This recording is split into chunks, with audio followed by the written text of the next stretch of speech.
Muy buenos días, estimados estudiantes. Soy el profesor Katayama.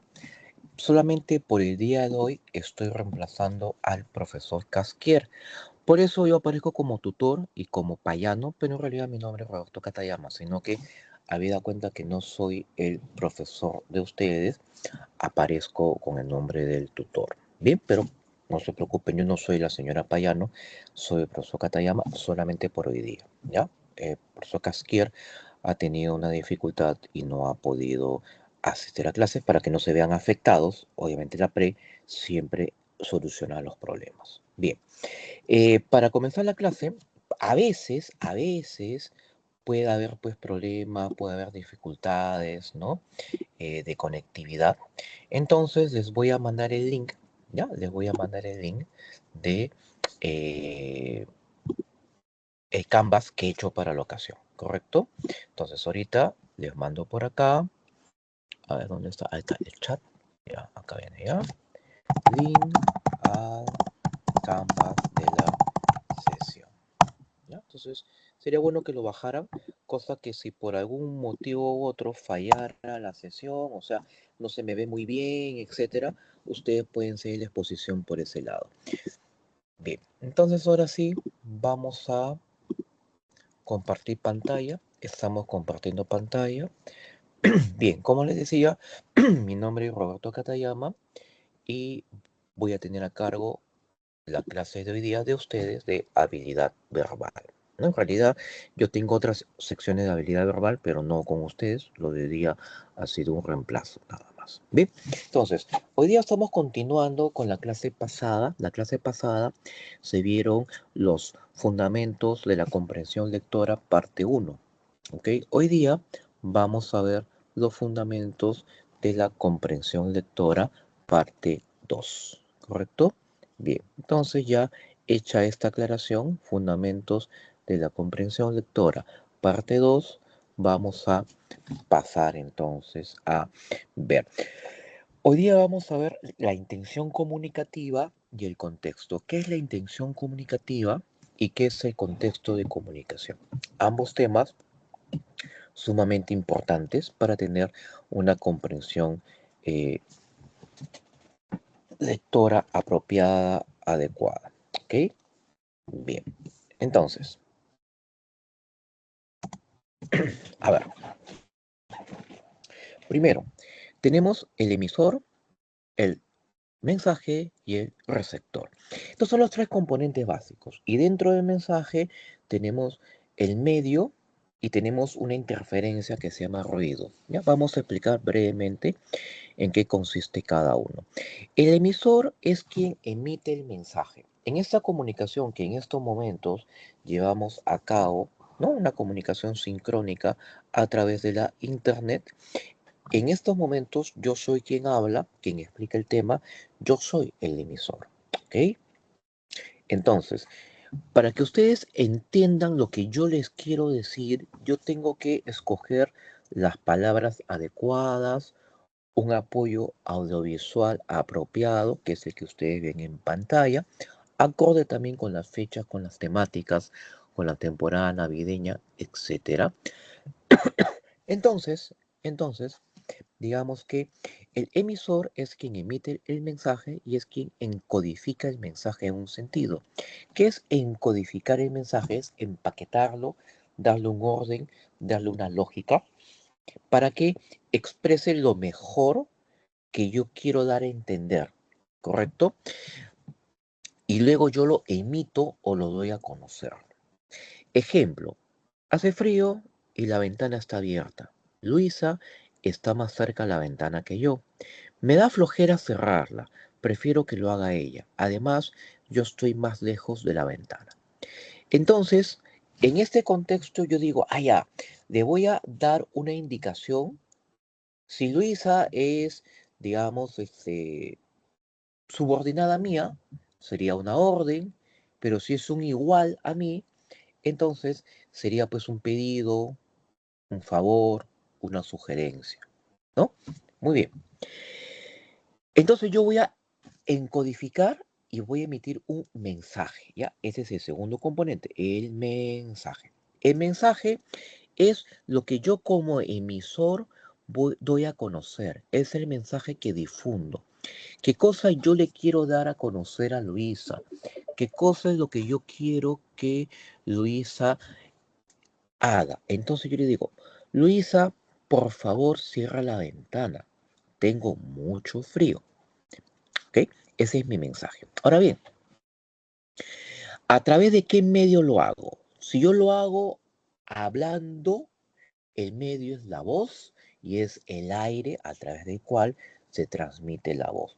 Vamos a suponer que yo fuera mudo, entonces le hago lenguaje de señas. Ya. El medio sería pues el lenguaje de señas, ¿no?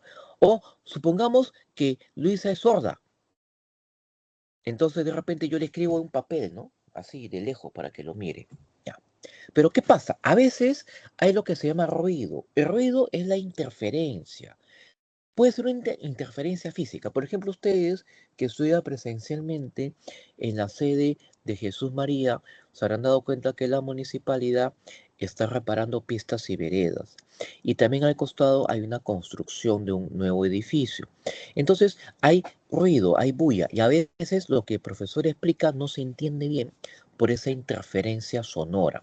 Entonces el ruido principalmente es interferencia sonora. Pero no solamente interferencia sonora, es cualquier tipo de interferencia.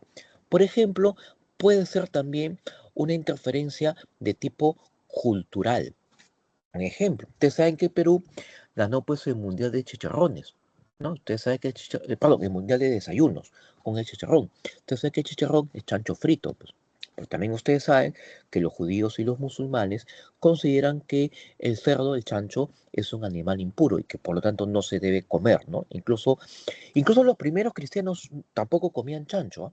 Porque venían muchos de ellos del judaísmo.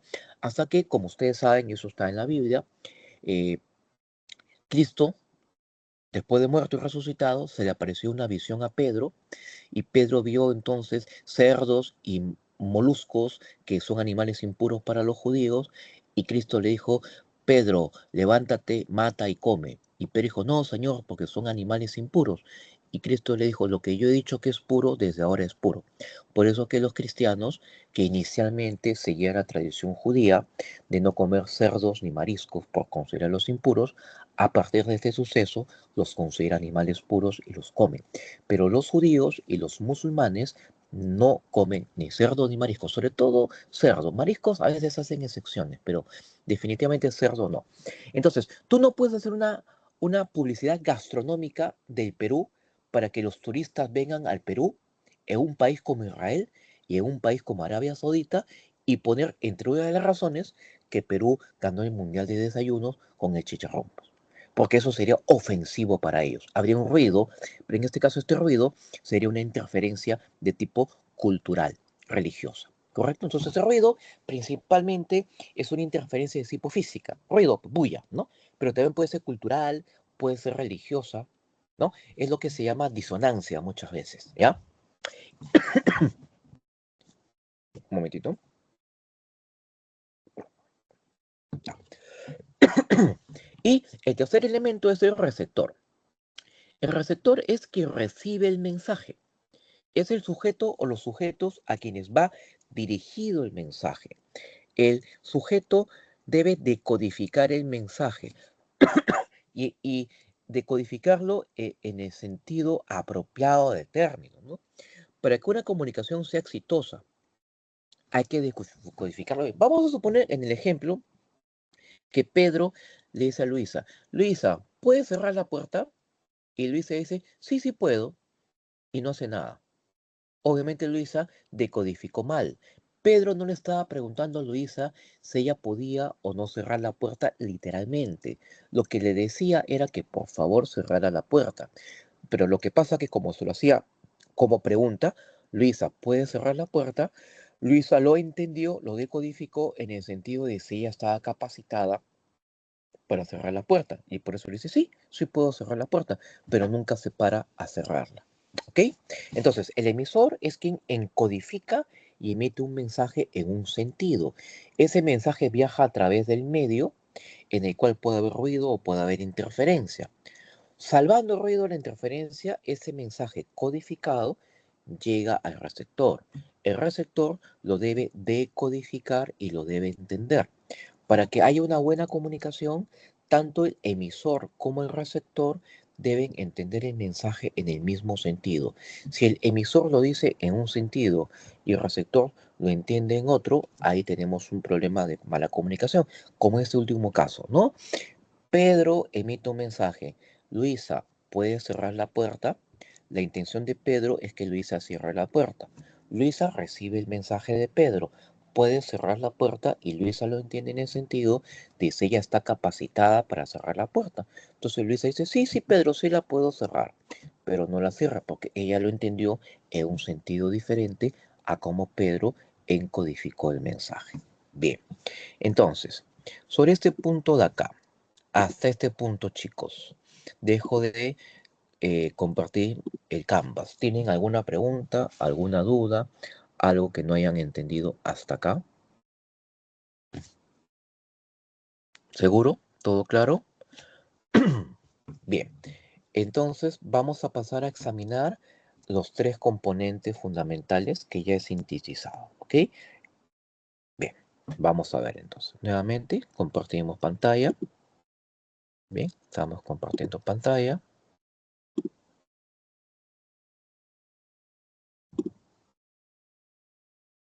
Un ratito. Ya, pues, me quiero asegurar un rato, ¿eh? Ya está. Muy bien. Entonces, ahora sí, vamos al Canvas. Ya. El punto de partida, el propósito del emisor. Cuando yo interpreto una frase o interpreto un texto, que ahora vamos a ver ejercicios, yo tengo que ponerme en la cabeza del emisor, del autor del texto, y debo preguntarme, ¿cuál es la intención detrás del texto? ¿Qué es lo que quiere?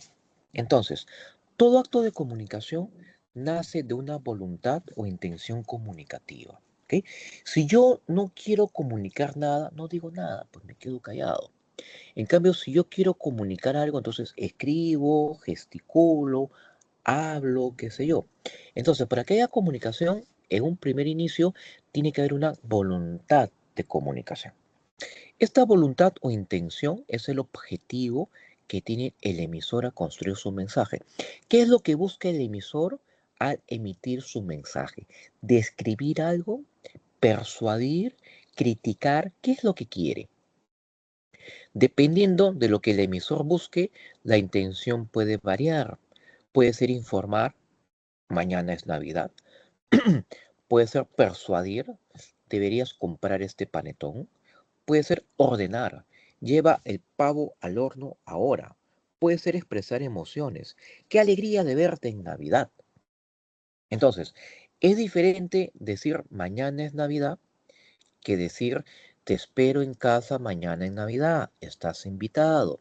Lo primero es una descripción. Lo segundo es una persuasión, ¿no? Una cosa es decir, digamos, ¿no? Eh, chicos, mañana es el examen de la pre, informativo. Otra cosa es decir, estudien, mañana es el examen de la pre, es una orden. Otra cosa es, chicos, si han salido bien en su anterior examen, no se confíen porque mañana hay otro examen, de repente pueden bajar su rendimiento si no estudian bien. Y los que han salido regular en el anterior examen, no se desanimen, mañana hay otro examen, pueden subir su calificación, estudien. ¿Cuál es acá la idea? La idea es persuadir, ¿se dan cuenta? Expresar emociones, qué alegría verte en Navidad. Bien, entonces, con relación a esta parte inicial, el punto de partida, el emisor. ¿Tienen alguna duda, alguna pregunta, alguna aclaración que deseen? ¿Algo que no hayan entendido?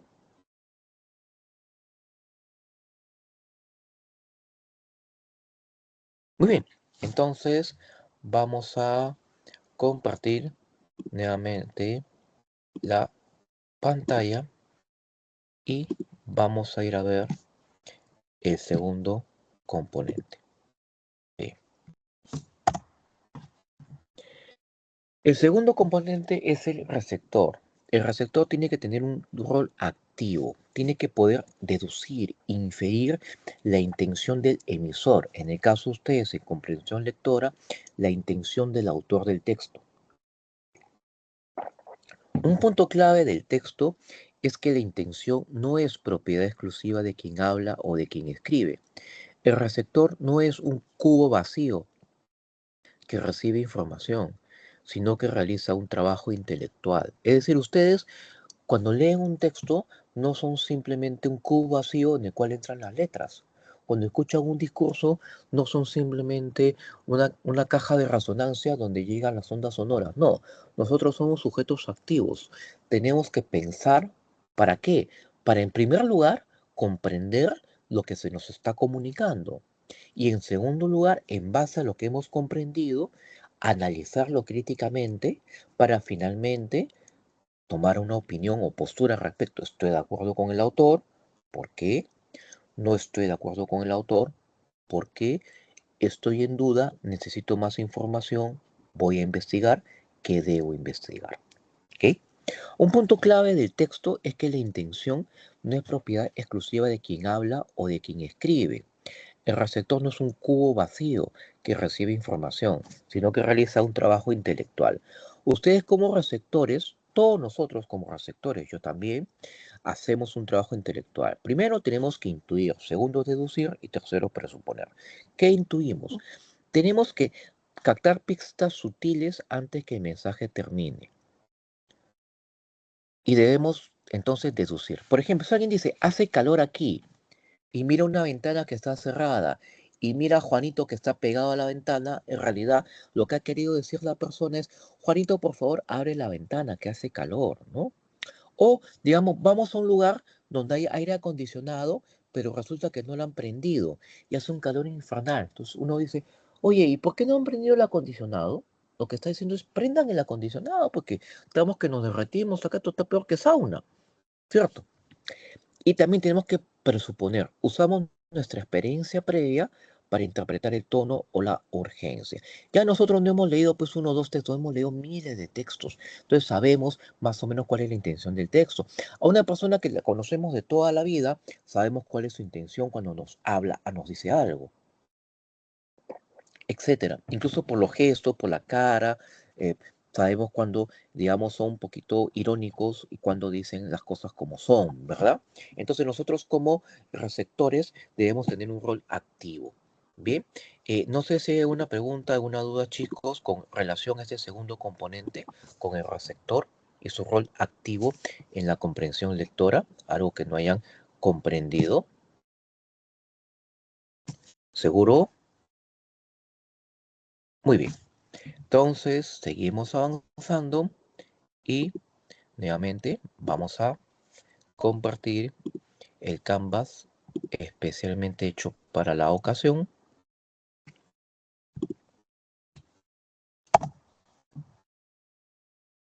Este es el último punto teórico, ¿ya? El salto a la pragmática. ¿Qué es la pragmática? La pragmática es el uso del discurso, el uso del lenguaje, ¿no? Entonces, en la pragmática lo que se ve es la intención, ¿ok? La intención de quien escribe el texto o quien habla. La intención permite ir más allá del sentido estricto de lo dicho. Aquí entramos en el terreno de la pragmática, el lenguaje en uso. Es decir, la pragmática es cómo usamos el lenguaje. Puede ser que yo crea que me están informando, pero en realidad me están persuadiendo. Puede ser en realidad que yo crea que me están ordenando, pero en realidad me están aconsejando. Puede ser en verdad que yo crea que me están bromeando, pero en realidad me están diciendo una verdad. Como también puede ser que yo crea que están siendo irónicos conmigo, que se están burlando, cuando en realidad me están hablando de manera seria. Para evitar esos errores de la confusión, que además son históricos, ¿ah? Por ejemplo, según dicen, el Perú surgió de un error. Le voy a explicar por qué. Y esto me lo han comentado historiadores. Yo no soy historiador, pero me lo han comentado. Me dicen que cuando Atahualpa ingresa a la plaza de Cajamarca, se aparecieron los españoles.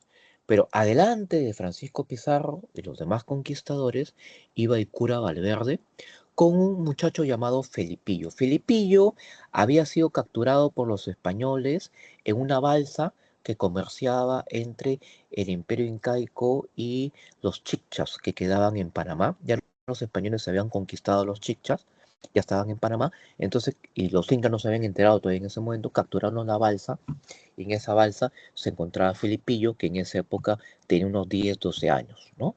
10 años después, ya Felipillo tendría entre 20 y 22 años, Felipillo ya hablaba muy bien el español, pero también hablaba quechua. Entonces Felipillo fue el primer intérprete, ¿no?, de los españoles durante la conquista.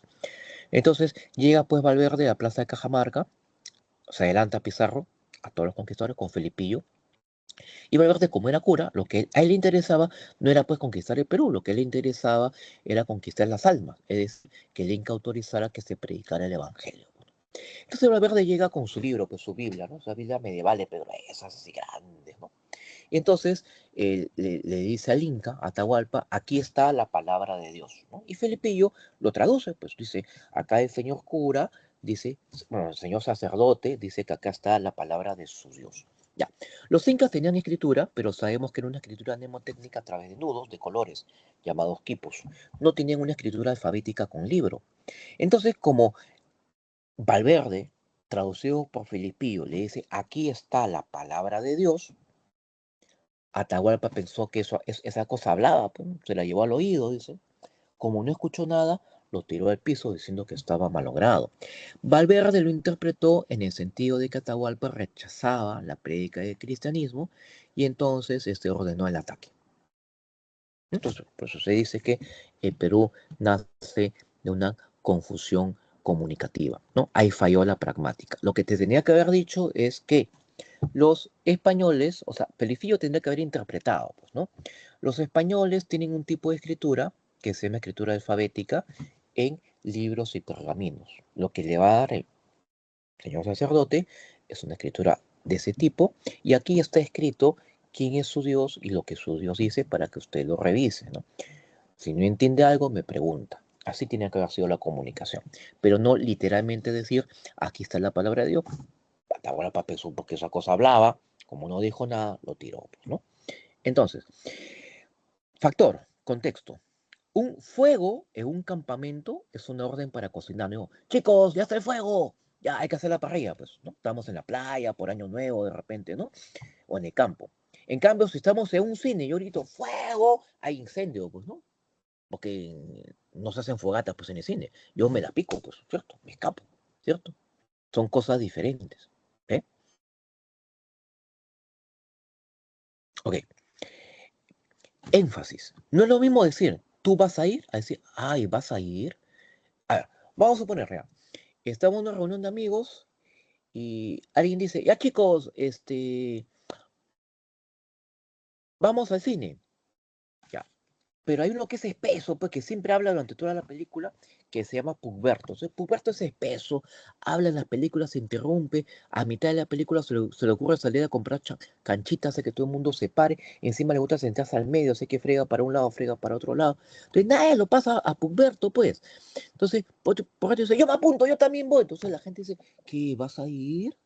Ya, ese que vas a ir no es en el de sorpresa, sino en realidad está diciendo, mejor no vayas, no vas a fregar, ¿no?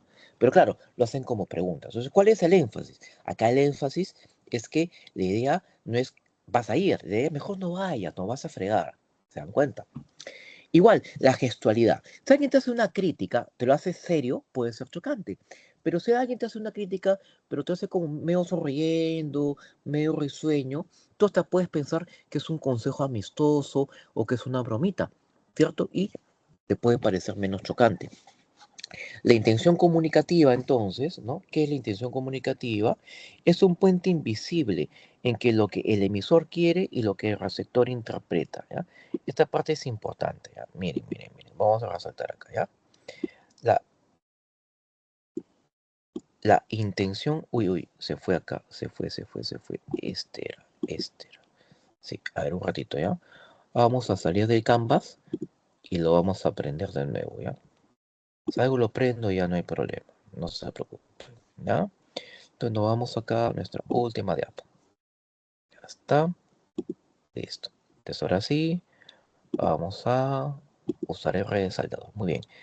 La intención comunicativa es un puente invisible entre lo que el emisor quiere y lo que el receptor interpreta. Eso es muy importante. Cuando nosotros queremos comprender un texto, ¿ya? Siempre debemos preguntarnos por la intención comunicativa, ¿ok? Y eso es lo que vamos a hacer ahora, ejercicios de eso. Si ese puente se rompe, por ejemplo, si el emisor quiere ser sarcástico, pero el receptor lo toma literal, o el emisor quiere ser ameno y el receptor lo toma como burlesco, la comunicación falla. Ahí vienen las peleas, vienen las discusiones, ¿no? Aunque las palabras sean las correctas, se puede interpretar de diferentes maneras, de diferente modo. Y ahí entonces tenemos un problema comunicativo. Bien, respecto hasta este punto, chicos, ¿alguna duda, alguna pregunta?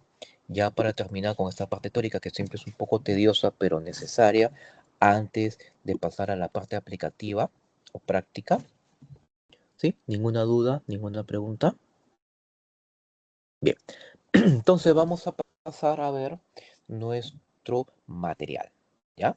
Entonces, permítanme, por favor. Ya está. Bien, vamos a compartir entonces pantalla.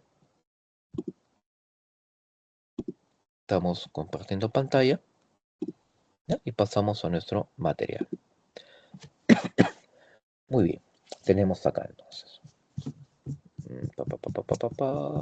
Ya, listo. La intención comunicativa es el propósito u objetivo con que el emisor construye el mensaje. ¿Ya? No se olviden de eso, que es lo que hemos estado trabajando. ¿Ya? La intención comunicativa es el propósito u objetivo con que el emisor construye el mensaje. ¿Ok?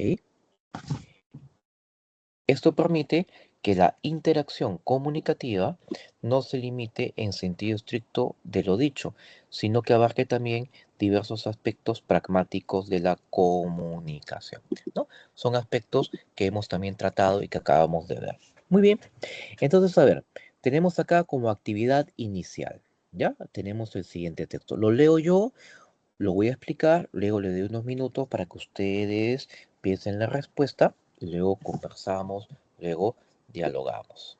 Bien, entonces, Lula acaba de decir que se siente en condiciones para, en 2026, aspirar por cuarta vez a la presidencia. Les comento, en Brasil el mandato dura 4 años y la constitución permite una reelección inmediata o varias reelecciones, digamos, alternadas.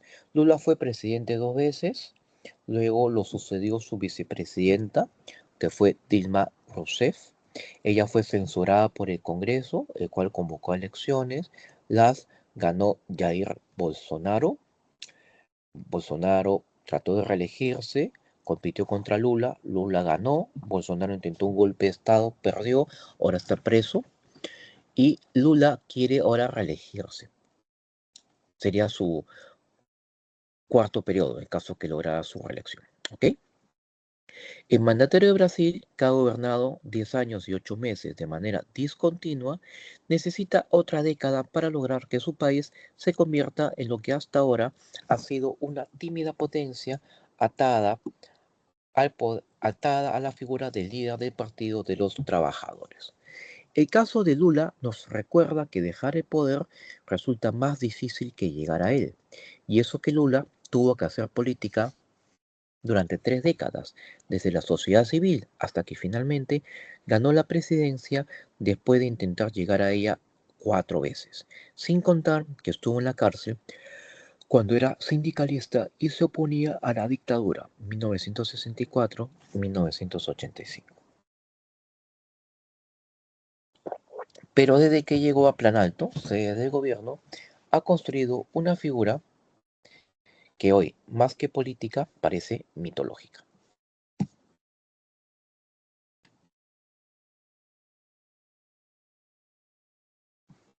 No solo es cosa de él. Ya, terminaron de hablar de Lula, ahora van a hablar de Bukele. Nayib Bukele también se niega a dejar el poder. quiere gobernar quién sabe hasta cuándo, y por eso acaba de reformar la Constitución.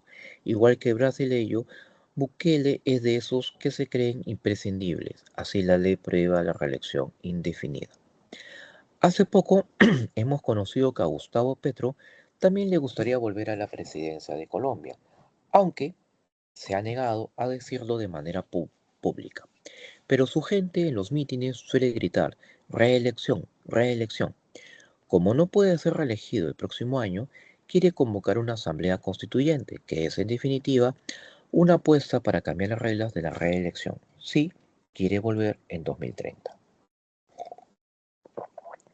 La lista es larga, para no hablar de los dictadores de los regímenes autoritarios de Nicaragua, Cuba y Venezuela, se puede pensar en Evo Morales, que, aunque se les parece, intentó volver al poder por cuarta vez por el camino institucional. O sea, no a través de un gobierno autoritario, tipo dictadura, como hay en Nicaragua, en Cuba y en Venezuela, sino de manera democrática, se presentó a las elecciones, pero fue bloqueado por los tribunales bolivianos en un precedente judicial que ha marcado la política de toda América Latina. En 2024, el Tribunal Constitucional inhabilitó a Morales y dijo que la reelección no es un derecho humano, como él retóricamente defendía desde las calles de Bolivia, desconociendo las decisiones de la OEA y la Comisión de Venecia sobre este supuesto. Muy bien, entonces aquí tenemos nosotros tres preguntas y como vemos, primero nos han hablado de Lula, ¿no? Presidente de Brasil, luego nos han hablado de Nayib Bukele, el presidente de El Salvador, luego nos han hablado de Gustavo Petro, el presidente de Colombia, y luego nos han hablado de Evo Morales, el expresidente de Bolivia, ¿correcto? También de pasada han mencionado, ¿no?, los dictadores de los regímenes autoritarios de Nicaragua, Cuba y Venezuela. No es lo principal, se los ha, como se mencionado de taquito, pero ahí está. Bien, entonces en base a eso hay tres preguntas que pasarían ustedes a contestar. Vamos a darles 3 minutos. Voy a poner mi timer de 3 minutos. Ya, a ver, vamos a poner timer de 3 minutos. Uy, ya está. Y en 3 minutos vemos la respuesta a las preguntas. Bien, procedan por favor. Igual les dejo acá la lectura por si que quieren verla, ¿no? Subrayada la parte importante, digamos, ¿no?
30 segundos.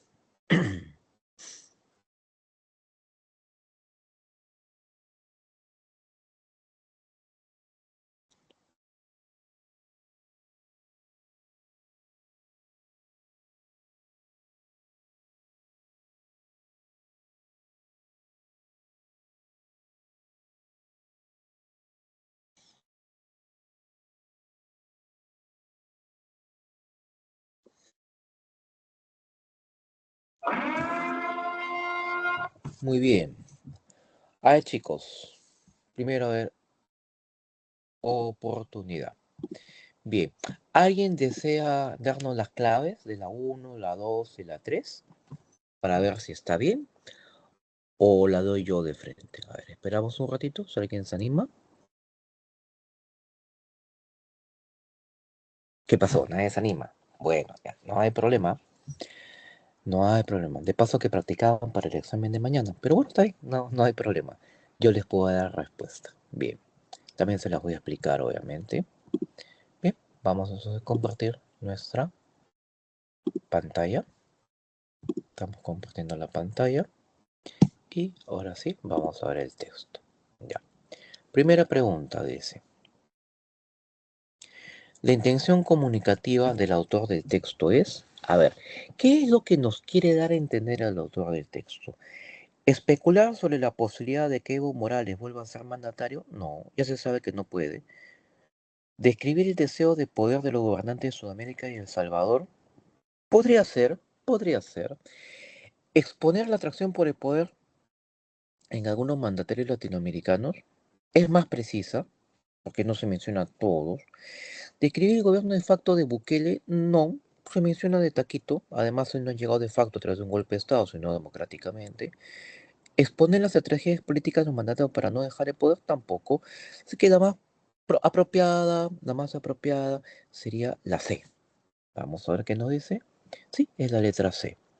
Respecto del caso de Lula, la intención comunicativa del autor del texto busca, ¿qué es lo que busca el autor del texto cuando habla de Lula?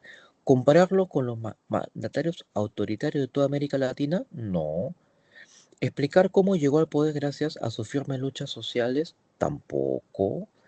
¿Compararlo principalmente con Bukele? No, porque también se le compara con Petro, se le compara con Morales, etc. ¿Describir la verdadera intención política del mandatario brasileño? Puede ser. ¿Señalar que gobernará 10 años más? No. Yo creo que es la D. ¿Por qué? Porque fíjense en el texto, fíjense lo que dice aquí, ¿ya? A ver. Desde que llegó a Plan Alto, se ha construido una figura que hoy, más que política, parece mitológica, ¿no? Y luego dice aquí, ¿no? El mandatario de Brasil,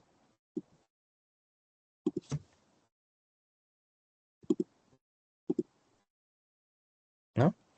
Necesita otra década para lograr que su país se convierta, lo que hasta ahora ha sido una tímida potencia. Entonces sí, parece que detrás de esto está la intención de Lula, ¿no? Entonces, claro, sería acá la D, efectivamente. En relación al caso Morales, la intención del autor, ¿en qué se centra? ¿Justificar la jurisprudencia que entiende la reelección presidencial como correcta? No. ¿Desvirtuar los discursos políticos que intentan justificar la reelección constante? Sí. La reelección no es un derecho humano, ha dicho por ahí, ¿no? El autor. La respuesta es la B. Bien. No sé, chicos, si tienen alguna pregunta, alguna duda, algo que no hayan entendido con relación a este primer caso. Bien, vamos a pasar entonces a nuestro primer ejercicio, ¿ya? Vamos a compartir pantalla. Estamos compartiendo pantalla. Vamos a leerlos entre todos, ¿ya? Ok, el texto. Ya, aquí por si acaso es un texto que habla sobre temas de epistemología que ustedes lo han visto esta semana en el curso de filosofía. Thomas Kuhn sostiene que la ciencia en su periodo normal, cuando los científicos confían en el paradigma, si encuentran hechos o acontecimientos que sean contrarios al paradigma, a estos hechos o acontecimientos los llama anomalías. En principio, los científicos las anomalías simplemente las dejan de lado y se centran en aquello que pueden resolver. Por lo tanto, la actividad científica normal es resolución de problemas, algo así como ah, eh, armar rompecabezas. Con el tiempo, las anomalías crecen, la gente deja de confiar en el paradigma y es recién ahí que las anomalías se consideran que afectan a la teoría. En un periodo de ciencia normal, si un científico no logra una solución exitosa a su problema, no es que la teoría haya sido falsada con un contraejemplo, como predica el falsacionismo de Karl Popper, sino que simplemente, según Kuhn, la comunidad sostiene que el científico no tiene las habilidades necesarias para ejercer su profesión. Es decir, mientras que para Popper, en la ciencia normal, lo que se busca es falsar la teoría, para Kuhn, en la ciencia normal, lo que se busca es resolver problemas. Y si el científico se ve con un contraejemplo, no se le considera un contraejemplo, sino simplemente un error del científico. Y esa es una diferencia entre Kuhn y Popper, que estoy seguro esta semana se lo han explicado en filosofía, y yo lo estoy retomando para que podamos comprender mejor este texto que es un poquito abstracto. ¿Ya? Paso a leerlo. Al considerar la idea de Kuhn de ciencia normal, desde un punto de vista popperiano, es natural que me concentre en lo que Kuhn dice acerca de la contrastación dentro de la ciencia normal. Las contrastaciones, dice, se están haciendo constantemente, pero estas contrastaciones son de un tipo particular, porque en último análisis, más que la teoría vigente, quien es sometido a contrastación es el científico considerado individualmente. Su idea es esta: la llamada contrastación en la ciencia normal no es contrastación de teorías, sino que más bien forma parte de la actividad de resolución de rompecabezas. La ciencia normal está gobernada por algún paradigma o teoría dominante. Se confía implícitamente en el paradigma, pero este no se ajustará de manera perfecta a los hallazgos experimentales. Siempre habrá discrepancias y anomalías. La investigación normal consiste en gran medida en resolver estas anomalías,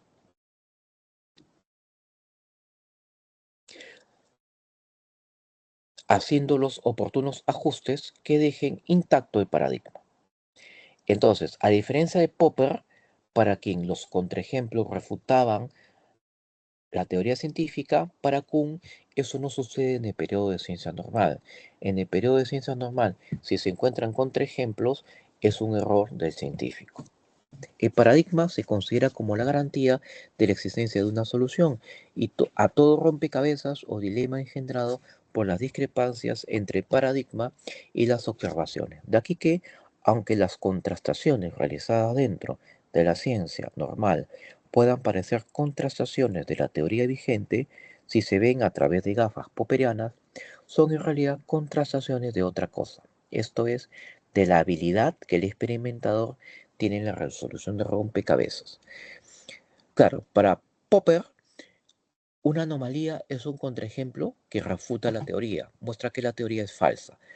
En periodo de ciencia normal, dice Kuhn, una anomalía no es un contraejemplo, sino una anomalía es una muestra de la incapacidad del investigador.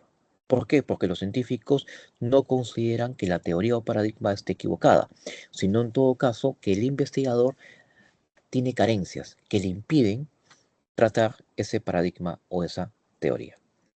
De aquí que, aunque las contrastaciones realizadas dentro de la ciencia normal puedan parecer contrastaciones de la teoría vigente, si se ven a través de gafas popperianas, son en realidad contrastaciones de otra cosa. Esto es de la habilidad que el experimentador tiene en la resolución de rompecabezas. Si el resultado de esa contrastación es negativo, no afecta a la teoría, sino que repercute en el experimentador. Su prestigio puede verse disminuido por fracasar en el intento de resolver un enigma, pero el prestigio del paradigma dentro de cuyo marco el experimentador hace el intento, es tan alto que escasamente se verá afectado por ninguna de estas pequeñas dificultades locales. Según Kuhn, es solo en las épocas de lo que él llama ciencia extraordinaria cuando la teoría vigente se ve propiamente atacada.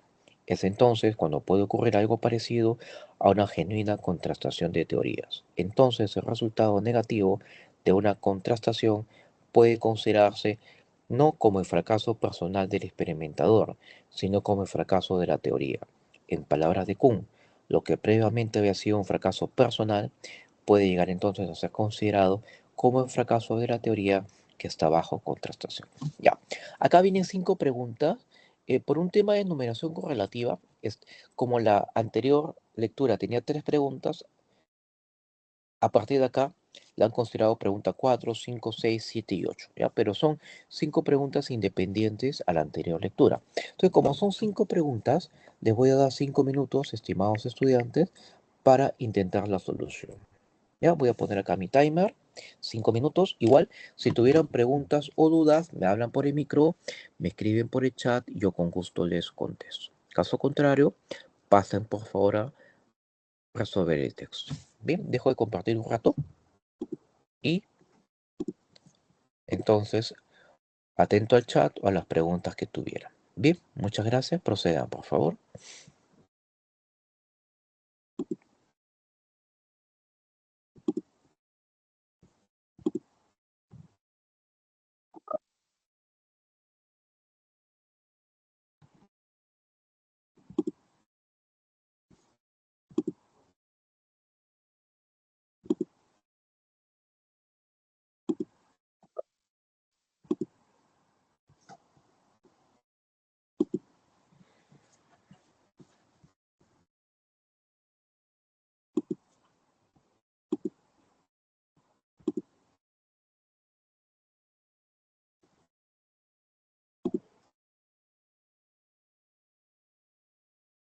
Tengo problemas para compartir la pantalla. Voy a salir y me vuelvo a conectar, ¿no? Un ratito, por favor, no se vayan.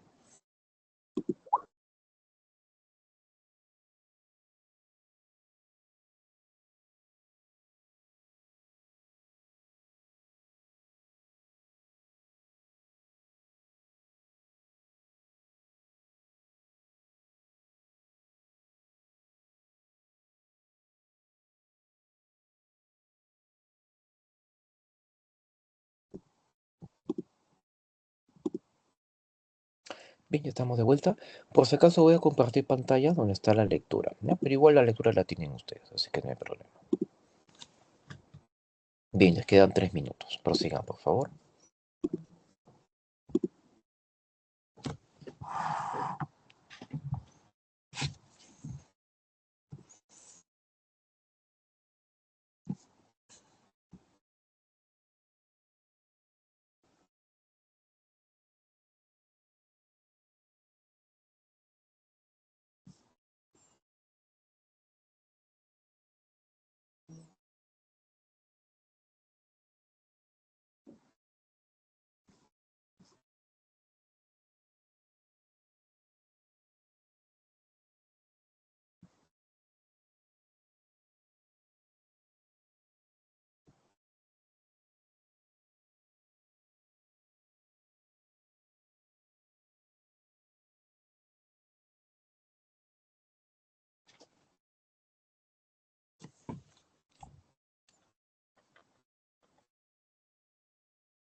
Muy bien, chicos, tiempo. Sonó el timer. A ver, vamos a resolver entonces las preguntas, ¿ya? Comenzamos entonces con la pregunta 4.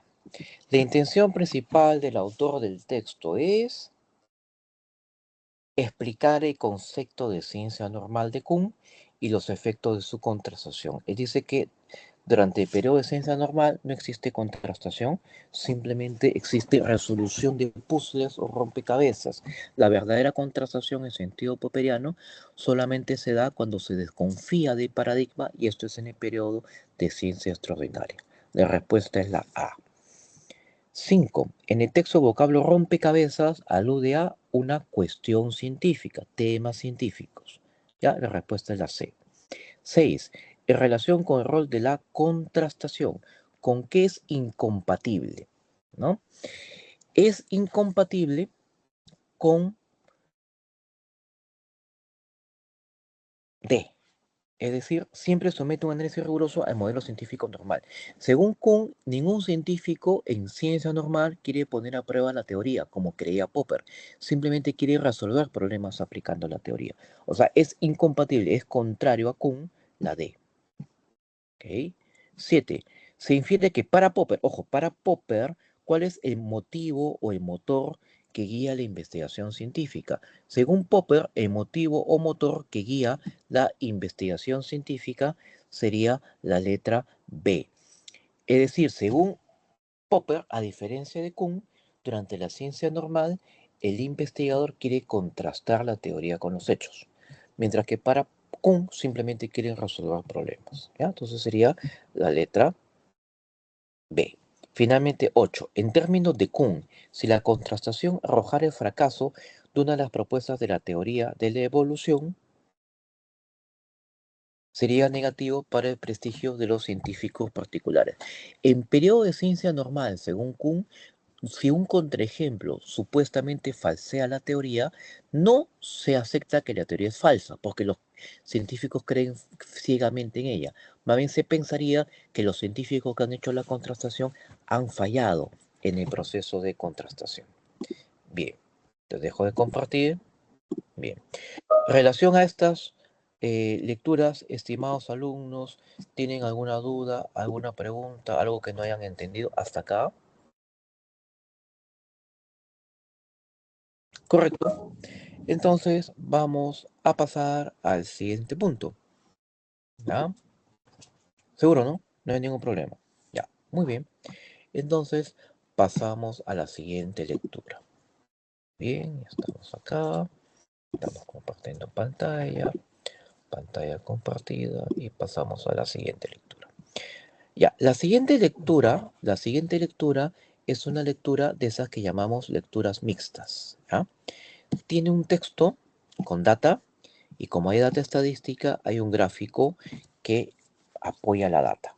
Cuando pasa esto, tenemos que leer el texto y luego tenemos que leer el cuadro y luego tenemos que comparar el texto con el cuadro. ¿Ok? Bien. A ver, por si acaso, ese texto fue escrito en febrero de este año, cuando la presidencia todavía estaba con Dina Boluarte. Actualmente la presidencia desde octubre está con José Gerí. ¿Ok? Texto 1. El país vive amordazado por la criminalidad. Las balas y los explosivos van y vienen.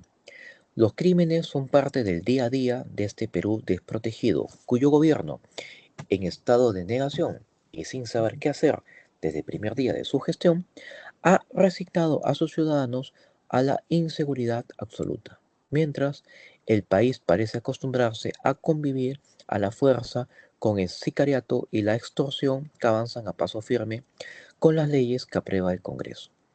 En este complicado y sangriento escenario, los peruanos apuntan a los culpables de este infeliz momento y consideran que, precisamente, la presidenta Dina Boluarte, con 56%, y el legislativo, con 42%, son los principales responsables de los problemas de inseguridad que vive el país, según revela la última encuesta realizada por Ipsos para Perú 21.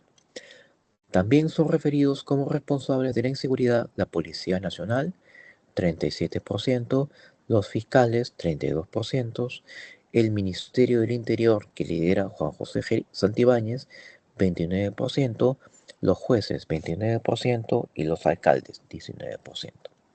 La respuesta corresponde a una percepción bastante precisa de la población, señala el exministro del Interior Carlos Basombrío. La principal responsabilidad de la lucha contra el delito es del gobierno y quien lo encabeza es la presidenta de la República. Si a esto se suma quienes señalan que a la policía y al Ministerio Público, tenemos un paquete que da cuenta de que la principal responsabilidad es del Ejecutivo. Lo del Congreso tiene que ver con un conjunto de normas que se han dado a lo largo de estos años para protegerse a sí mismos en el tema de los delitos de corrupción, creando un conjunto de normas que terminan protegiendo a los propios delincuentes, explicó el también analista político de Perú 21 TV. Y sí, la ciudadanía es consciente de lo que pasa. La actuación de sus instituciones en medio de esta ola criminal parece haber decepcionado a los peruanos, indignados aún por una vergonzosa imagen que parece dar fe de cómo algunos malos policías permiten que los delincuentes operen con impunidad en Trujillo. Se ha perdido la confianza en las instituciones. Justamente un 70% desconfía del trabajo de la entidad policial en su lucha contra la delincuencia, pero es el Congreso el que genera más desconfianza en la gente con un 92%, seguido del Ministerio del Interior con 83% y la Fiscalía con 78%. Aquí hay dos temas, ¿ya? El primer tema es de quién es la culpa, ¿ya? Los culpables de este infeliz momento, ¿ya? Primero es de quién es la culpa, ¿ya? El segundo punto, el segundo punto es en quiénes confían y desconfían más. Se ha perdido la desconfianza, se ha perdido la confianza en las instituciones, ¿ya? Entonces, en este texto, cuando lo leamos, debemos considerar que acá, en la parte del texto, se tratan dos temas. Primero, de quién es la culpa y segundo, a qué nivel de desconfianza estamos hablando a nivel de ciudadanía. En base a esos dos temas, tenemos que analizar el cuadro siguiente para luego responder las 5 preguntas que están a continuación. ¿Correcto, chicos? Igual les voy a dejar 5 minutos para que resuelvan el texto con las preguntas y luego yo les voy a ayudar con la respuesta. Bien, listo, 5 minutos, procedan por favor.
2 minutos, chicos, 2 minutos.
Muy bien, chicos. Tiempo.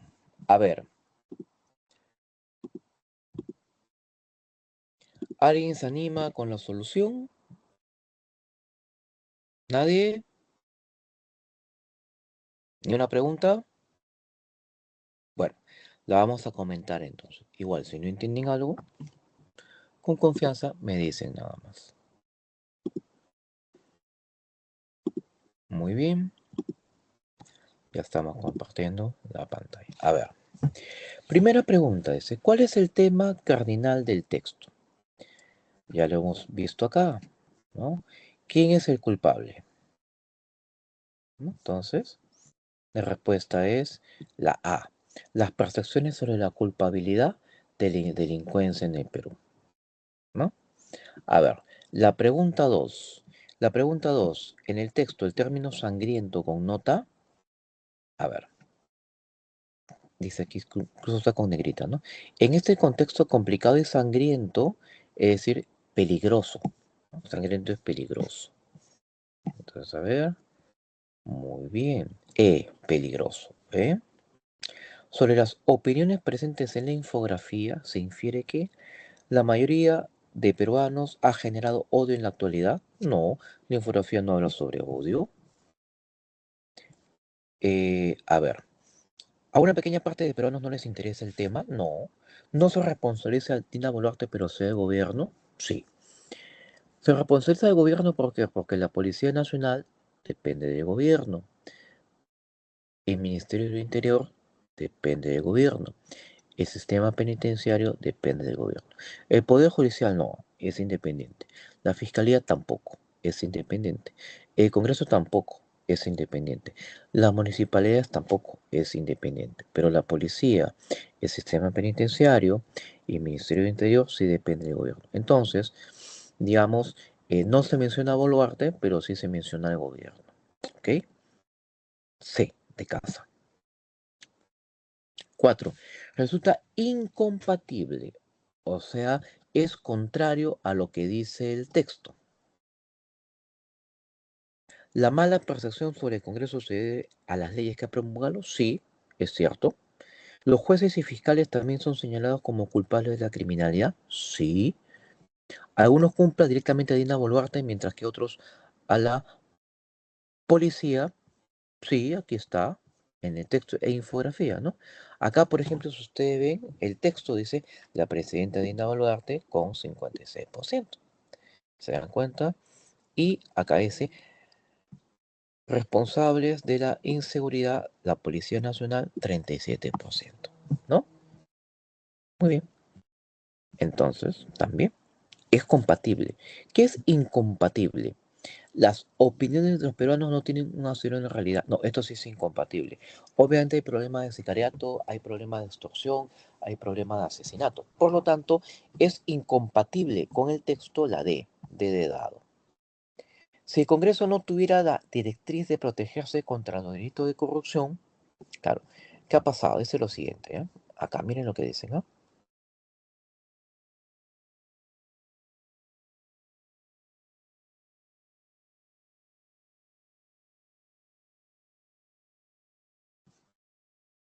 A ver, a ver. Lo del Congreso, ¿por qué, digamos, el Congreso se considera que también es culpable? ¿Por qué? Porque el Congreso ha dado una serie de normas para protegerse a ellos mismos, pero de taquito, están protegiendo también a bandas criminales, ¿no? Por eso dice acá, ¿no? Lo del Congreso tiene que ver con un conjunto de normas que se han dado a lo largo de estos años para protegerse a sí mismos en el tema de los delitos de corrupción, creando un conjunto de normas que terminan protegiendo a los propios delincuentes, ¿no? Entonces, la 5 es, si el Congreso no tuviera la directriz de protegerse contra los delitos de corrupción, entonces gozarían de un mayor prestigio al que posee actualmente, ¿no? La letra A. Muy bien. Vamos a pasar ahora a leer un segundo texto. Ya, este es un segundo texto, es doble, es un texto dialéctico. Trata sobre un tema y un texto va a estar a favor, otro texto va a estar en contra de ese tema. ¿Ya? Voy a pasar a leer los textos. Los usos horarios controlan nuestra existencia y en algunos países son una cuestión de interés nacional. Venezuela atrasó su horario 30 minutos en 2019 para tratar de aumentar la productividad. En cambio, China pasó de 5 zonas horarias a una en 1949 por una cuestión de unidad nacional. Por eso resulta arriesgado proponer un cambio a nivel mundial del sistema dominante conocido como tiempo medio de Greenwich, que luego fue rebautizado como tiempo universal coordinado. A ver, les comento. La Tierra, como es esférica, la Tierra gira alrededor del Sol, ¿ya? Entonces, en este girar va pasando las horas. Entonces, perdón, la Tierra gira sobre su eje, perdón, gira sobre su eje, ¿ya? En este girar sobre su eje van pasando las horas. Greenwich se dice que es la hora cero. Entonces, mientras más a la derecha de Greenwich estás, vas subiendo. Mientras más a la izquierda estás, vas bajando. Entonces, el Perú, por ejemplo, tiene la misma hora que Miami, tiene la misma hora que, digamos, Nueva York, ¿no? Pero, por ejemplo, el Perú está adelantado 2 horas con relación a Santiago de Chile. ¿Por qué? Porque Santiago de Chile está más tirado para la derecha, Lima está más tirada para la izquierda de Santiago de Chile, ¿no? Entonces, dependiendo de eso, puede estar adelantado o puede estar retrasado. Si tomamos como centro Greenwich, entonces más a la derecha están adelantados, más a la izquierda están atrasados. ¿Ok? Entonces, por eso resulta arriesgado proponer un cambio a nivel mundial de sistema dominante, dice. Eso es exactamente lo que han hecho el economista Steve Hanke y el profesor de física y astronomía Dick Henry. Ya, Steve Hanke y Dick Henry han propuesto más bien un horario unificado. Esta una combinación de un horario universal y distintos horarios laborales locales conllevan varias ventajas según los expertos. Sin embargo, el premio Pulitzer, Michael Hilsig, ¿ok?, cree que la llegada de Internet no ha eliminado las diferencias horarias. Impulsando las transacciones globales, Internet solo ha incrementado la habilidad de las compañías financieras de forzar a sus empleados a sincronizarse con los ritmos laborales de lugares que están al otro lado del planeta, señala Hicksett en un reciente artículo. Eso muestra una falla importante en la propuesta de Henry y Hanke para eliminar los usos horarios. No cambiará nada, apuntó Hicksett, asegurando que la gente sigue viviendo en función del ciclo solar. Claro, medianoche estamos de noche, mediodía estamos de día. En base a eso es que se hace el uso horario habitual. Entonces, cuando en Lima estamos mediodía, en Santiago de Chile son 2 de la tarde. ¿Ok? ¿Por qué? Porque ya el sol ya pasó el mediodía a esa hora en ese lugar. Entonces, este primer texto propone que se mantengan los usos horarios diferentes, sosteniendo que no son caprichos, sino que obedecen a un orden natural debido al ciclo solar. Y que en todo caso, si quieren hacer negocios, personas de diferentes lugares, de diferentes países, que sincronicen sus respectivas horas. Pues ya, nos encontramos a las 12, hora de Lima, hora de Santiago, hora de Santiago. Ah, ya, perfecto. Si es hora de Santiago a las 12, para hora de Lima son 10 de la mañana. Ok. El texto B, como ya sabemos entonces, si el texto A está a favor de mantener el tiempo universal coordinado, está en contra de un horario unificado, el texto B más bien debe estar a favor de un horario unificado y en contra de mantener el tiempo de Greenwich.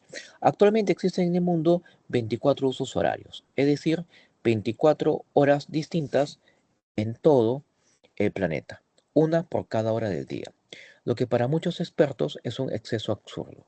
Los especialistas del Instituto John Hopkins de Baltimore, el profesor de física y astronomía Dick Henry y el economista Steve Hanke vienen causando revuelo en tema de horarios, ya que insisten en la creación de un horario universal que rija en todo el mundo, eliminando las tan confusas o zonas horarias. Tener un horario universal implicaría que todas las ciudades del mundo tengan la misma hora en sus relojes, lo que sería, por ejemplo, que Nueva York, Roma, Sydney y Buenos Aires marquen en sus relojes el mismo horario. Los expertos que apoyan esta propuesta aseguran que sería lo mejor y más sencillo para el mundo. En primer lugar, al margen del horario, se podría asegurar que todo se rige con tiempo solar, es decir, que el mundo despierta cuando el sol sale y termina en la noche cuando éste ya se ocultó, y esto no cambiará. Claro, no podemos cambiar el ciclo del sol, pero podemos cambiar la hora. Lo que pasa es que habría un problema, pues, si nos seguimos, por ejemplo, por Greenwich y decimos desde la mañana, hora de Greenwich, serían pues 4 de la madrugada en Lima. Entonces, como desde la mañana va a estar oscuro, pues no tendría sentido, ¿no? Que todo el mundo tenga el mismo horario o un horario universal solo implica que todos tengan la misma hora en sus relojes. Los hábitos y costumbres no cambiarían, pero sí habrían algunas ventajas. Entre las ventajas más resaltantes de tener la misma hora en todo el mundo estaría la eliminación de la confusión de horarios, lo que a su vez traería más productividad y eficacia en el tema laboral, ya que no habría confusiones. Además, ya no se perderían vuelos ni reuniones internacionales. Claro, por ejemplo, tú te vas, digamos, a Australia y haces escala en Chile, ¿ya? El vuelo de Lima a Santiago demora 3 horas. Pero acuérdate que Santiago está adelantado 2 horas. Entonces tú dices, ahí bacán, tú dices.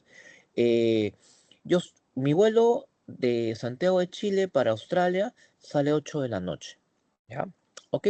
Mi vuelo de Lima para Chile sale eh, 2 de la tarde.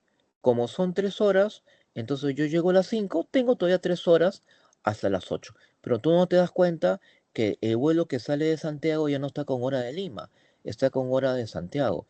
Entonces tú sales hora de Lima, 2 de la tarde, y llegas a las 5 de la tarde, hora de Lima. Pero como Santiago está adelantado 2 horas, son 7 de la noche, hora de Santiago. Tienes solamente 1 hora para hacer transbordo. Entonces, si tú no te das cuenta de eso, y llegas tú a las 8 horas de Lima, en realidad ya se te pasó el vuelo, pues, ya lo perdiste. Ya, ok. Entonces, en base a este texto, ya saben, uno está a favor de mantener los usos horarios. Otro está en contra de mantener los usos horarios y propone una hora universal.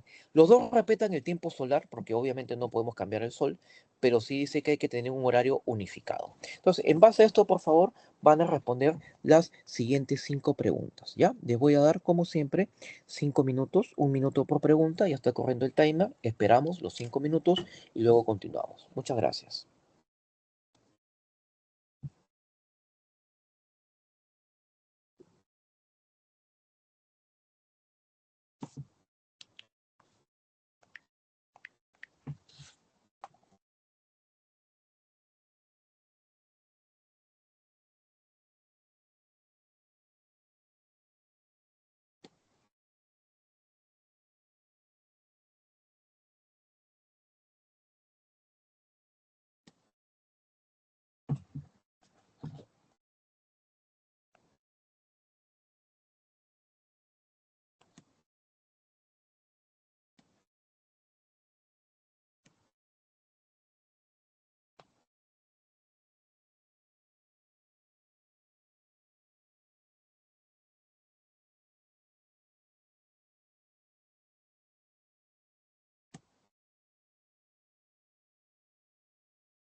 Bien chicos, tiempo, terminó nuestro tiempo. A ver, como siempre, a ver, ¿alguien se anima para verlo? ¿Alguien se anima? ¿Sí? ¿Alguna de las respuestas? ¿Nadie? Bueno, vamos a dar respuestas entonces, ¿ya? A ver, vamos a compartir la pantalla. Estamos compartiendo la pantalla. Damos la respuesta. Ya, a ver. Como le dije, son textos dialécticos, ¿ya? Sobre un mismo tema dan opiniones distintas. El primero está a favor, el segundo está en contra. ¿De qué? De mantener los usos horarios. Entonces, acá están discutiendo sobre los efectos de uniformizar los usos horarios a nivel mundial. La respuesta es la A. 2. En el texto la palabra prestar, ¿a qué equivale? Acá en el texto prestar es como brindar, como dar ayuda, ¿no? Entonces prestar equivale a brindar, a dar. Sobre la base de la postura del texto A, el texto A, el texto A. El texto A, ¿qué dice? Es refrendado por el periodista Michael Hicks, buscó aumentar la productividad en Venezuela, puede deberse a motivos de diferente índole, será de gran utilidad uniformizar el orden, responde a las políticas de derechos humanos. El cambio de usos horarios respondió a motivos de diferente índole. En China fue para unificar el país. En Venezuela fue para aumentar la productividad. Entonces la respuesta es la C. Responde a objetivos de diferente índole.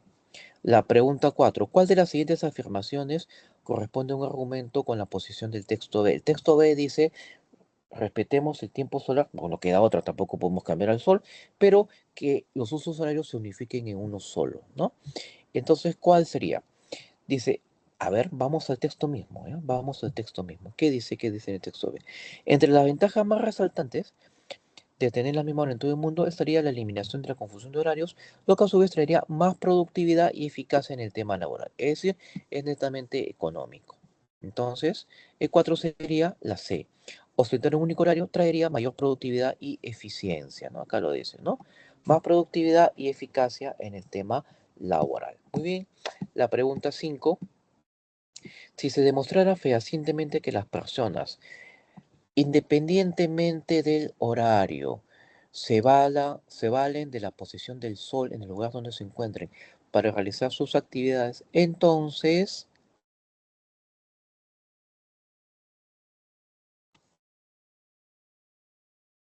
aquello constituiría un argumento contrario al planteamiento del texto A, ¿no?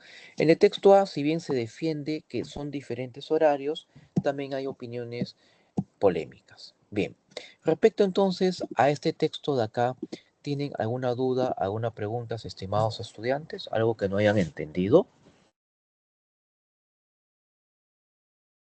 Bien, entonces vamos a pasar a ver el siguiente texto, ¿ya? El siguiente texto es un texto interesante porque tiene que ver cómo la dieta o lo que comemos tiene relación con o influye en el cambio climático, ¿no? Aparentemente son dos cosas diferentes. Muchos relacionan el cambio climático con la contaminación ambiental, pero no con nuestra dieta o con lo que comemos o cómo comemos. Bien, entonces vamos a pasar a leer el texto 3. Si el mundo quiere limitar el impacto del cambio climático, es un texto mixto por si acaso, ¿ya? Acá está el texto mismo y acá hay un gráfico. Bien. Si el mundo quiere limitar el impacto del cambio climático, la escasez de agua y la contaminación, entonces debemos adoptar una dieta flexitariana, de acuerdo con un nuevo estudio. Interesante, flexitariana. Esto significa comer fundamentalmente alimentos basados en plantas, solo ocasionalmente productos animales y únicamente una vez por semana una porción de carne roja. De ahí el término. Una mezcla de la palabra flexible y vegetariana. Si no se toman estas medidas, los impactos negativos de la producción de alimentos podrían aumentar hasta un 90%. El estudio fue divulgado apenas 3 días después de la publicación del nuevo informe del Panel Intergubernamental de Cambio Climático, IPCC, por sus siglas en inglés. Calentamiento global de 1,5 grados centígrados. El informe del IPCC advierte que una diferencia de solo medio grado de temperatura tendría consecuencias devastadoras para nuestro planeta, por lo que cada vez es más urgente limitar, el aumento de la temperatura global a un máximo de 1,5 grados centígrados. El nuevo estudio afirma que entre los impactos negativos de la producción y consumo de alimentos se encuentran la intensificación del cambio climático, el agotamiento de fuentes de agua dulce y la contaminación de los ríos por el uso excesivo de nitrógeno y fósforo en la agricultura. En el caso del cambio climático, los autores destacan fundamentalmente los beneficios del flexitarismo. Podemos adoptar una variedad de dietas saludables, pero lo que todas tienen en común, de acuerdo con la evidencia científica, es que se basan fundamentalmente en alimentos provenientes de planta, señaló Marco Springman, investigador de la Universidad de Oxford y autor principal del estudio. Puedes adoptar de una dieta con pequeñas cantidades de productos animales, que algunos llaman mediterránea, y nosotros denominamos flexitariana, a otra dieta pescatariana, vegetales, pescados y marisco, vegetariana o vegana. Nosotros preferimos centrarnos en la dieta menos radical, la flexitariana. Muy bien, entonces tenemos acá un cuadro que complementa la información. Revisen el cuadro, chequenlo con la información y luego de eso pasamos a ver la respuesta. Bien, chicos, entonces como siempre le vamos a dar 5 minutos para hacer la actividad. Bien, proceda, por favor. Muchas gracias. Ya está el timer, 5 minutos.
Uy, muy bien, chicos. Tiempo. A ver, vamos a ver entonces si alguien se anima. ¿Alguien se anima? A ver, para darnos las claves de respuestas. Una, dos, tres. ¿Ninguna? Ya, vamos a dar la solución, ¿ya? A ver cómo les ha ido. A ver, vamos a ver entonces. Estamos compartiendo la pantalla completa. Muy bien. A ver. El tema central del texto es la inminente escasez de agua y contaminación en la tierra. No. La apremiante reducción de consumo de carne y legumbre. No. Más bien lo que proponen es disminuir el consumo de carnes rojas. Los impactos negativos que provocará el cambio climático. No. Habla de la dieta flexitariana como alternativa para un futuro sostenible. ¿Ya? Entonces, dos, el término destaca implica, digamos, importancia, ¿no? Algo que destaca es algo que es importante, ¿no? Entonces es E. Después, sobre los efectos de mantener una dieta tradicional, es compatible afirmar que carece de relación con los problemas de contaminación. No, sí tiene relación. O sea, esto sería incompatible más bien. ¿Suponen el seguimiento de un riguroso régimen alimenticio basado en carnes? Tampoco, es incompatible. ¿Son altamente nocivos debido a irresponsabilidad? Por ahí podría ser. ¿Resultan perjudiciales para el medio ambiente las fuentes de agua dulce? Sí, lo más probable es la D. La D. Pregunta 4. De acuerdo con la imagen y lo referido en el texto, acá tenemos que considerar tanto la imagen como lo que dice el texto. ¿Ya? Para seguir una alimentación basada en el flexitarismo es importante reducir el consumo de carnes y aumentar el de legumbres, arroz y verdura. Mm, podría ser, ¿no? Podría ser. Según el régimen alimenticio del flexitarismo, ¿es necesario consumir en 76% carne bovina? No. El vegetarianismo o veganismo requiere una alteración más drástica de los porcentajes de carne y otros productos que el flexitarismo. No ha hablado directamente de ellos. Sería imposible seguir una dieta como la flexitariana debido al poco acceso. Podría ser ya la 4. La que más se parece es esta, la C. Miren lo que dice aquí, ¿ah? Es lo siguiente, ¿no? Puedes adoptar desde una dieta con pequeña cantidad de productos animales a otra dieta vegetariana o vegana. Nosotros preferimos una dieta menos radical. O sea, la vegetariana y vegana son más radicales que la flexitariana. Entonces, la respuesta a la pregunta 4 sería la respuesta C. El vegetarianismo o veganismo son más drásticas que el flexitarismo. 5. Si en general redujéramos el consumo de carne en nuestras dietas a los niveles que recomienda el flexitarismo, tendríamos que reducir también el del arroz y aumentar el de ciertas plantas para cumplir con lo que requiere esta dieta. ¿Ok? Sería la A. Perfecto. Vamos a leer entonces ahora el último texto que está en inglés. Ya, lo leo yo, luego ustedes tienen un tiempo prudencial para poder resolver. Ok. Passage. About 1/5 of all you eat is used to power the electrical chit-chat between your 100 billion little gray cells. If a big brain didn't give us any advantage, that would be an enormous waste. And there are some clear benefits. If nothing else, it made us more efficient at what we do. If honeybee son abejas, ¿ya? Bee son por si acaso avispas, honeybee son abejas. Are searching a scene, for instance, they will consider each object one by one, whereas larger animals have the extra brain power to process it all at once. We can multitask, in other words. A bigger brain also puts the amount we can remember. A honeybee can grasp just a handful of association between signs signaling the presence of food before it starts getting confused, whereas even a pigeon es paloma por si acaso, can learn to recognize more than 1,800 pictures, and that's nothing compared to human knowledge. For a comparison, consider that a memory champion can remember the sequence of pi to literally thousands of decimal places. Muy bien, tienen acá 5 preguntas, vamos a darles 5 minutos para que ustedes las puedan ver. Ya, voy a poner mi timer entonces de 5 minutos. A ver, les muestro acá. Muy bien, ya estamos. ¿Listo? Procedan, por favor, cuando gusten.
Bien, chicos, tiempo. Vamos a ver las respuestas, ¿ya?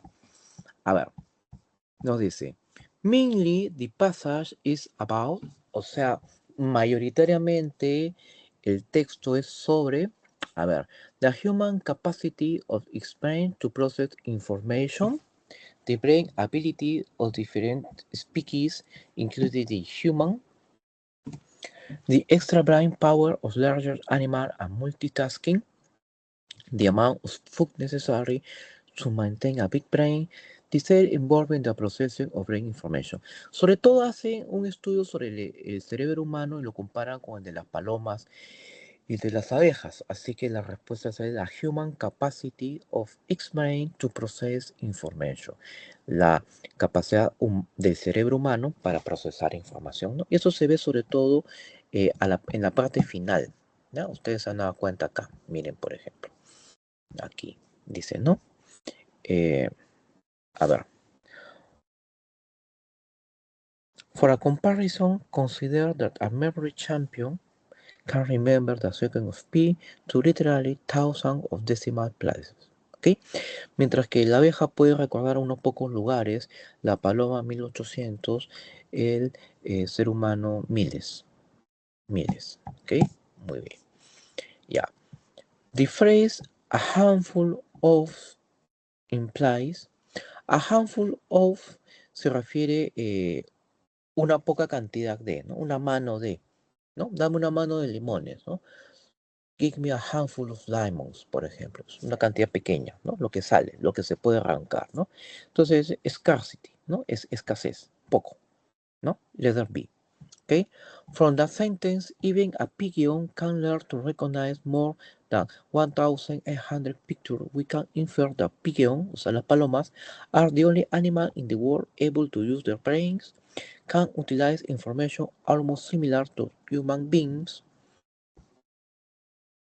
are capable to process much more information than a bee, can organize the bee's job much better and more quickly, are able to fly due to its magnificent mutating brain. Acá dice, ¿no? Incluso las palomas pueden reconocer más de 1800 imágenes. Acá están comparando las palomas con qué. Las palomas las están comparando con las abejas, ¿no? Por eso dice acá, ¿no? A honeybee, o sea, una abeja, a honeybee, ¿ya? Can grasp just a handful of associations. O sea, las abejas pueden llevar una pequeña cantidad de asociaciones, ¿no? En cambio, una paloma, más de 1800. Es decir, están comparando el cerebro de la paloma con el cerebro de la abeja, ¿ya? Ok. 4. According to the ability of multitask, it is compatible to affirm that many animals like pigeon don't have it. It is unrelated with the ability to memorize. Not only human beings have such ability, that ability is shown in tiny animals like bees. It reflects the total mass of the human being. Bueno, hemos visto que también las palomas tienen eso, ¿no? Entonces, no only the human being have such ability. Es decir, no solamente el ser humano tiene la habilidad de hacer cosas, varias cosas al mismo tiempo, ¿no? Muy bien. La última pregunta. Is the big C's of our brains did not give us any benefit? Si gran cerebro, si gran tamaño de nuestro cerebro no nos da ningún beneficio, eso está al inicio, ¿no? Acá tenemos, ¿no? A ver.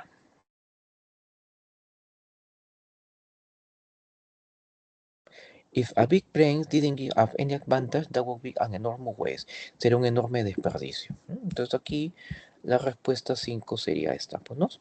La letra B. ¿Ok? Bien, chicos, hasta aquí alguna pregunta, alguna duda, algo que no hayan entendido. Bien, siendo entonces las 11:24, yo ya me despido. Mucha suerte para el día de mañana y ya la próxima semana vuelve con el profesor Casquer. Muchas gracias, buenos días, buen fin de semana. Hasta luego.